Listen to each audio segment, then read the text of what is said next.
নমস্কার, কেমন আছেন সবাই? প্রবাসে ঘরকন্যা একটি ভ্লগে আপনাদের স্বাগত জানাই। আজ সোমবার, দুপুর এখন 12টা। মেহা গেছে স্কুলে আর আমার তো বাড়িতেই। আর মা এখন অঘোরে ঘুমাচ্ছে।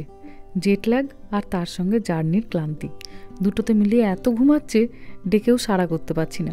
একবার উপরে গিয়ে একটুখানি ডাকলাম, কিন্তু এতই ক্লান্ত যে কোনো সাড়া শব্দ পর্যন্ত দিল না। ভাবলাম ঠিক আছে, আর একটু ঘুমিয়ে নিক, ততক্ষণে আমি তাড়াতাড়ি দুপুরে রান্নাটা করে নিই। গতকাল যে ইলিশ মাছটা এনেছিলাম তারই অর্ধেকটা বার করেছি। ওটাকে আজকে একদম পাতলা করে বেগুন দিয়ে আর কাঁচা লঙ্কা দিয়ে ঝোল করব।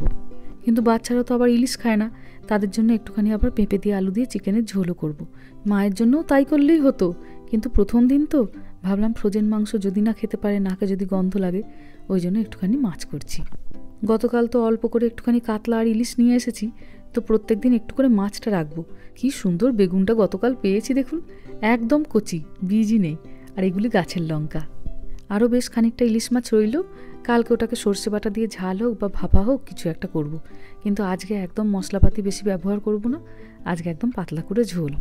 মায়েরই রেসিপি এটা, মায়ের মতন করেই করব। আর মা এই ঝোলটা করতেও দুর্দান্ত ভালো, ওই জন্য ভাবলাম এটাই করি। খুব কড়া করে ভাজবো না মাছগুলোকে, একটু হালকা করেই ভাজবো। তবে মাছটা পেয়েছি অসম্ভব ভালো। কিছু কিছু মাছ হয় না যেটা খাওয়ার আগে হাত দিলেই আপনি বুঝতে পারবেন যে মাছটি ভালো। এই ইলিশটাও দেখছি এবার তেমনই ভালো দিয়েছে। আর পেট ভর্তি একদম ডিম। গতকাল যখন ইলিশ মাছটা নেওয়াই হয়, দোকান থেকে একদম সর্ষের তেলের একটা বোতলও কিনে নিয়েছিলাম। ইলিশ মাছটা একটু সর্ষের তেল দিয়ে খেতেও ভালো লাগে। আগে খুব একটা সর্ষের তেল দিতাম না, এই ভেবে যে বাচ্চারা ঝাঁঝে খেতে পারবে না। তো বাচ্চারা যখন ইলিশ আর খাই না, ওই জন্য আর ওদের কথা আর ভেবে কাজ নেই। ওরা চিকেন দিয়ে ভাত খাবে আর আমরা সর্ষের তেল দিয়ে ইলিশ মাছ খাবো। বেগুনগুলোকেও হালকা করে ভেজে নিচ্ছি, একটু ঢাকা দিয়েই ভাজলাম যেন অর্ধেকটা সেদ্ধ হয়ে যায়, আর অর্ধেকটা তারপর ঝোল দিয়ে ফুটিয়ে নেব। এখন ঘড়িতে প্রায় 12:30 মতো বাজে। 12:30 মানে দেশে ধরুন এখন রাত্রি 1টা। মা ওই জন্যও আরও ঘুম থেকে উঠতে পারছে না। অল্প একটুখানি কালো জিরে আর কাঁচা লঙ্কা ফোড়ন দিলাম। আর মশলার মধ্যে শুধু হলুদ গুঁড়ো আর লঙ্কা গুঁড়ো ব্যবহার করব। ব্যাস, বেগুন তো ভাজা আছে আর ইলিশ মাছও আছে। অনেক দিন পর কাজে মনে হচ্ছে ভারী উৎসাহ পেয়েছি। সেই সকাল 5টার সময় ঘুম থেকে উঠে 1.5 ঘন্টা দূরে স্যান ফ্রান্সিসকো এয়ারপোর্টে যাওয়া, মাকে সেখান থেকে নিয়ে আধ ঘন্টার মধ্যেই সেখান থেকে আবার 1.5 ঘন্টা জার্নি করে বাড়ি ফেরা, তারপর সকলের জন্য লুচি তরকারি ব্রেকফাস্টে বানানো, এখন আবার দুপুরে রান্না করছি। কিন্তু আজকে আমার মনে হচ্ছে প্রচুর এনার্জি আমার মধ্যে, এতটুকু ক্লান্তি নেই। অপেক্ষা করছি কতক্ষণে মেহা আসবে, এসে মাকে দেখবে, আর মা কতক্ষণে ঘুম থেকে উঠবে, পাশে বসে দুজনে খানিকক্ষণ গল্প করব। কিন্তু মা যা ঘুমাচ্ছে, দাঁড়ান, এ তো মোটামুটি আমার রান্না হয়ে গেল, ওদিকে ভাতটাও হয়ে গেছে। এবার ডাকি, নাহলে আবার বেশি বেলা করে খেলে তখন অম্বল হয়ে যাবে। আর একটু তুলে দেওয়ারও ইচ্ছা আছে। এখন একটু মোটামুটি 4-5 ঘন্টা যদি জাগিয়ে রাখতে পারি, তাহলে রাতটা একটু ঘুমাতে পারবে, নাহলে সারা রাত তখন জেগে কাটবে। ওপর থেকে ডেকে নিচে নিয়ে এলাম, কিন্তু হলে হবে কি, এখানে দেখুন আবার সোফাতে ঢাকাঢুকি দিয়ে শুয়ে পড়েছে। মা, ও মা, মা ওঠো, 2টো বাজে, সারা রাত জেগে থাকবে। মা, কি আরে ওঠো, 2টো বাজে, আর কত ঘুমাবে তুমি? না, একটু ঘুমাই, দাঁড়া। মেহা এলে ডাকবি। মেহার এখনো আসতে দেরি আছে, তুমি এত ঘুমালে রাতে ঘুমাতে পারবে না, তখন সারা রাত তোমাকে জেগে থাকতে হবে। চলো বাগানটাই নিয়ে যাই, চলো। এসে থেকে তো খালি ঘুমোচ্ছ, এসো, নামো নামো, চলে এসো, মুখে চলে একটু জল দাও, এসো এসো, বাগানটাতে নিয়ে যাবো, এসো। যাচ্ছি, চল। নামো,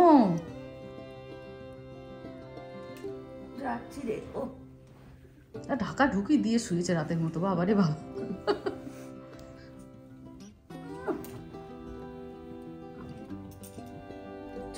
চল এসো, বাগানটাতে নিয়ে যাই, এসো। এই অন্ধকার অন্ধকার ঘরটায় থাকছে বলে আরো বেশি ঘুম পাচ্ছে। চল চল চল চল।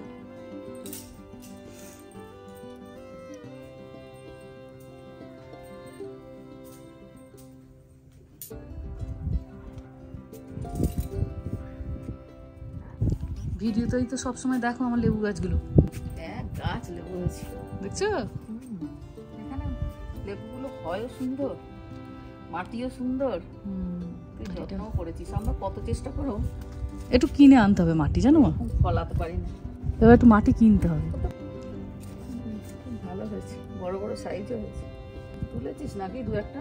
হ্যাঁ হ্যাঁ, মাঝে মাঝে 2-1টা তুলি, আবার তুলবো। মনে হচ্ছে প্রচুর লঙ্কা হয়েছে, কত দেখবে এসো। আমি তো তাও তুলিনি, ভাবলাম দুদিন থেকে যাই, তুমি এত গাছে ফলমূল হয়েছে, তুমি এসে তুলবে। দেখি আজ জবা গাছটাতে জবা গাছে কিছু ফুল ফোটেনি, ঠান্ডা পড়ছে একটু একটু, তো হয়েছে খুব সুন্দর। গাছটা বেশ সুন্দর ঝাপড়ে ঝুপড়ি হয়েছে, একটু কেটে দিও তো। বলে জবা গাছ নাকি কেটে কুটে দিলে অনেকেই কমেন্টে বলে দিদি ভালো দেখবে, ঝাপড়ি ঝুপড়ি হবে, কিন্তু আমার কাটতে একটু মায়া লাগে, এত পাতা ফুল কি করে কাটি ওকে। এই যে এই দেখো, এটা কি গাছ? কস্কো থেকে কমলা লেবুর গাছ কিনে এনেছি, এটা পরের বার যখন আসবে কমলা লেবু খেতে পাবে। কি করে বুঝলি? ওই যে গায়ে লেখা আছে। বুঝতে পারলে ওর গায়েও একটা লাগাবো।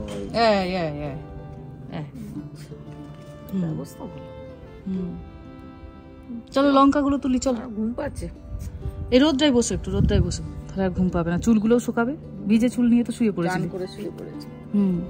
এখন একটুখানি না কষ্ট করে জেগে থাকলে সারা রাত তখন জেগে থাকবে। জেট ল্যাগ মানুষের 3 সপ্তাহ 4 সপ্তাহ পিছু ছাড়ে না। রামা এসেছে? না, রামা এখন আসেনি, যাবো এবার এক্ষুনি। রামা আসবে কোথায় মা? ও সরি, আচ্ছা তো ও যায়নি, আজ তো স্কুলই যায়নি। আমিও বলছি হ্যাঁ রামাকে আনতে যাবো, তোমার কথা শুনে। মেহু? না, মেহা এখন আসেনি। মেহা ও এসে যা দেখে লাফাবে তোমাকে।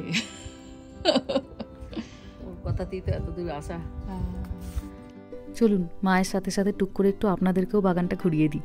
কদিন আগে ওই যে বেলি ফুলের গাছটা এনেছিলাম, কি ফুল ধরেছে দেখুন। পাশটাতে বসলেও এত সুন্দর একটা সমানে নাকে গন্ধ আসতে থাকে, মনটা যেন এক নিমিষে ভরে ওঠে। প্রচুর কুঁড়িও এসেছে, এই দেখুন। আর এই বেলি ফুলের পিছনে এই যে ডালিম গাছটি দেখছেন, এটি আমার বাগানের গাছ নয়, আমার প্রতিবেশীর, কিন্তু তার একটি ডাল এসে আমার বাগানের দিকে চলে এসেছে।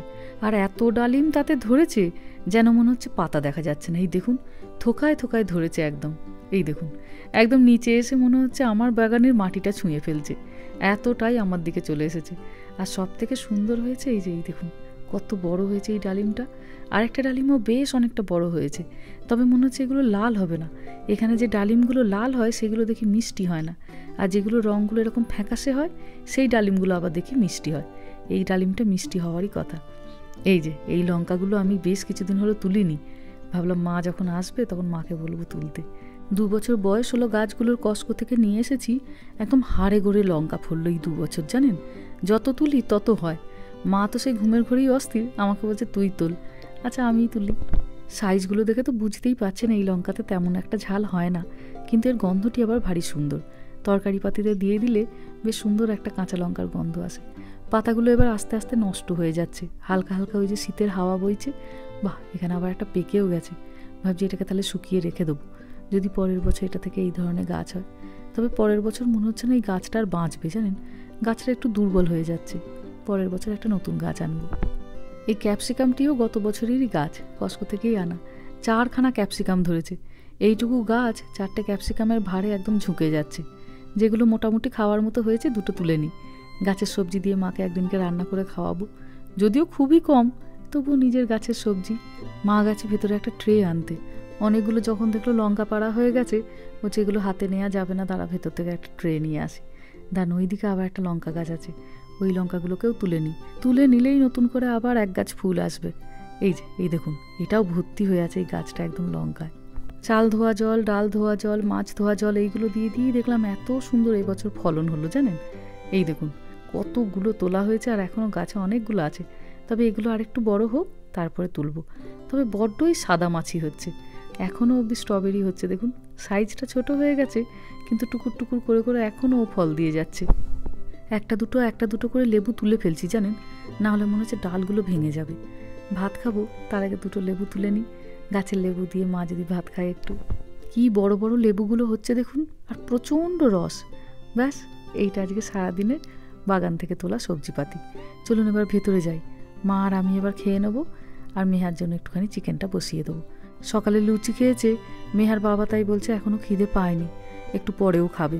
রামাও ঘুম থেকে উঠে একটু লুচি খেয়েছে, তাই দিদি এলে একসঙ্গে দুজনকে তারপরে ভাত দেবো। মায়ের আর আমার এখন তাই বেড়ে নিলাম। মেহা এলে মেহা আর রামা খাবে, আর ওর বাবা যখন খিদে পাবে তখন ওর বাবাকে দেবো। ব্যাস, আজকের এটিই মেনু, শুধু ইলিশ মাছের পাতলা করে ঝোল আর ভাত।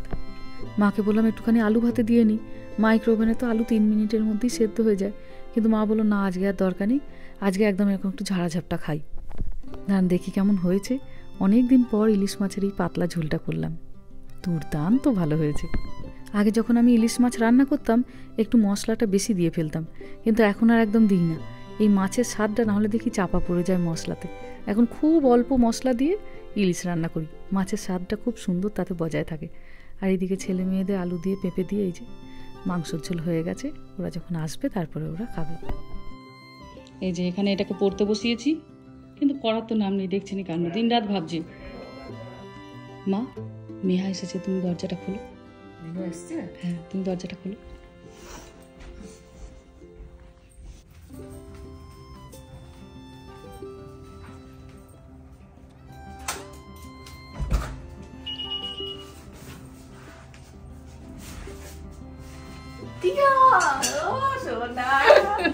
আমি এসে থেকে কত দূর থেকে তোমার জন্য এলাম, আমার তোমাকেই দেখতে পেলাম না। ও শোনা,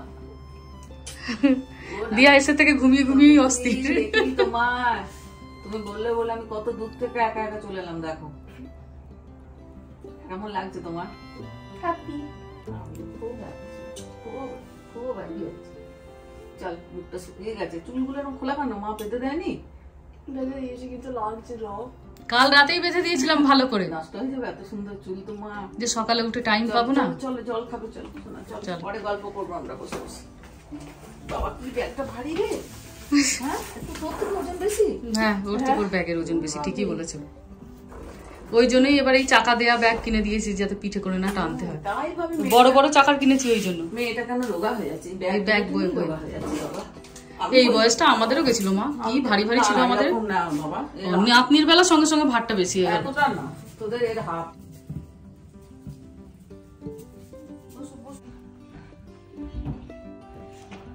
গায়ে আর ঢাকা নিস না, বাপরে বাপরে, জামা কাপড় গুলো ছাড়লি না, কিছু করলি না, গায়ে ঢাকা নিয়ে। ঠান্ডা লাগছিল আজকে, খুব হাওয়াও দিচ্ছে, প্রচন্ড হাওয়া দিচ্ছে। ও, ক্লাসরুমে এসিটা জোরে করে দিয়েছে। এই রে, আর তুই তো জ্যাকেট ট্যাকেট কিছু নিয়েও যাসনি। জল খামা, তারপর খাবার খাবো।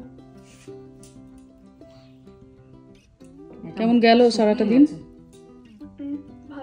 ভালো গেছে। স্কুলে খেয়েছি, হট লাঞ্চ।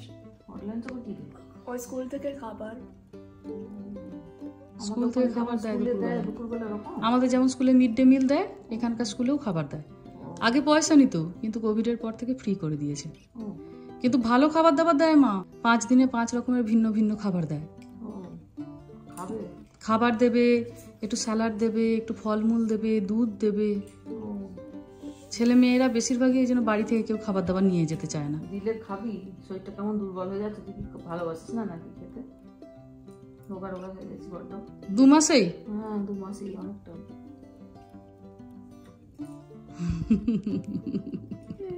জলটা খাও, দিয়ে চলো, মা রান্না করে রেখেছে, খাও, দিয়ে রেস্ট না, জামা প্যান্টটা ছেড়ে নাও।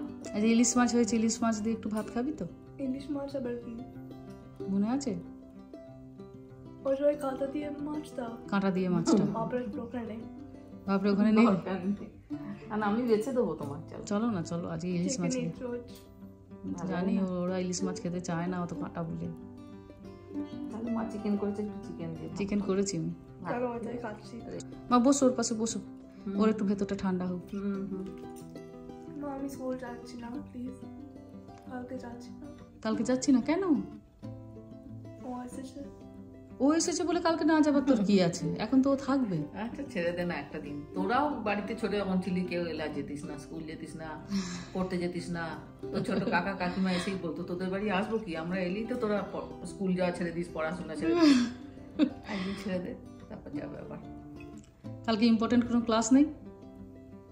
না, নেই। এখন সবই না বলে দেবে, থাকলেও না। আচ্ছা ঠিক আছে, একটা দিন ছেড়ে দে, পরশু দিন যাবে। চলুন, স্কুলে কি হলো এবার একটু জানি।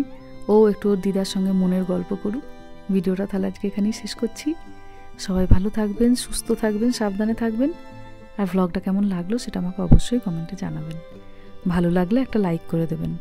সবাই ভালো থাকবেন, সুস্থ থাকবেন, সাবধানে থাকবেন। দেখা হবে খুব শিগগিরই পরের একটা ভ্লগে।